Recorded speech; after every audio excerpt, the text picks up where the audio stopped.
Is your company a really service company or just faking it?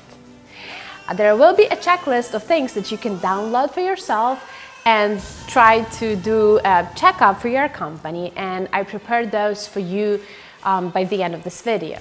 But for right now, I will share 3 little secrets that I usually look at when I'm trying to see if the company is a really service company or faking it.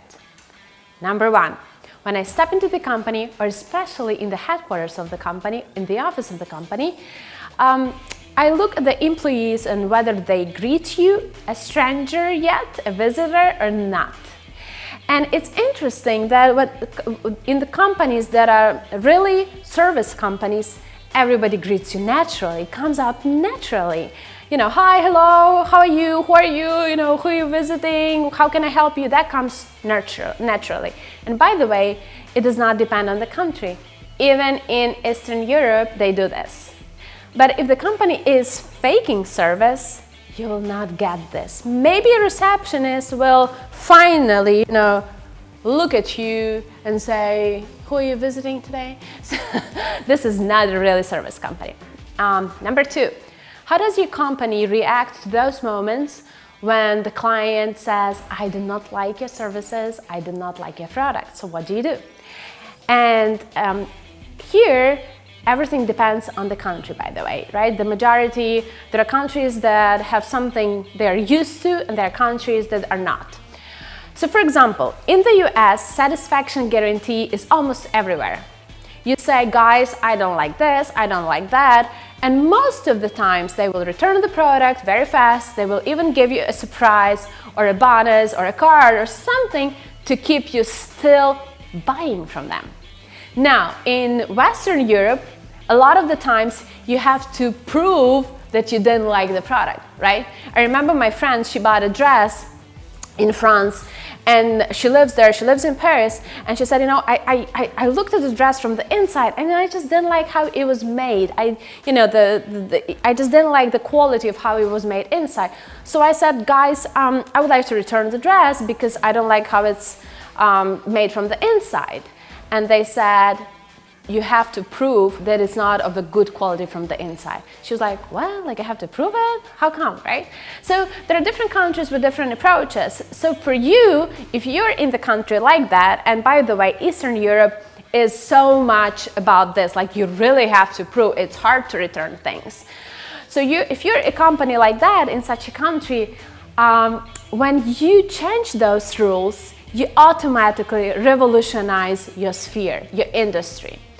Number 3, the things that I look at is when we come to the office of the company and we have negotiations, and here comes the top manager of the company, the CEO, and how they treat us as potential partners. Because you can fake customer service, great customer service to your clients, and sometimes you can even fake great service to your employees. But you cannot fake great service to your partners or suppliers, right? With suppliers, there are so many companies that are just behaving arrogant.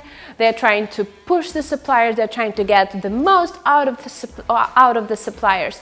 And I'm not trying to say that you don't have to negotiate with suppliers. No, but of course you have to keep it win-win.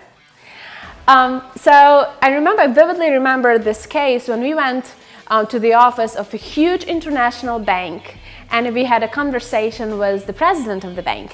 We waited for him for 40 minutes. He was late for 40 minutes. When he came, he was sorry, but not really sorry. Do you know what I mean? I'm sorry, guys, no, excuse me. As if we should have understood this because, he's a big guy and we are just suppliers. So we sat down and the office manager brought us coffee, which was, nice, I guess. So she brought us coffee, but to me and to my partner, she brought coffee in those plastic glasses. But for the president of the bank, she brought coffee in his favorite Villeroy & Boch cup. And I was looking at him and I was thinking, okay, so she could have not understood the whole thing over here, but maybe how it's different, right? But he should understand this, right? Would he drink from that cup or not? And he was easily, arrogantly, keeping drinking from this cup.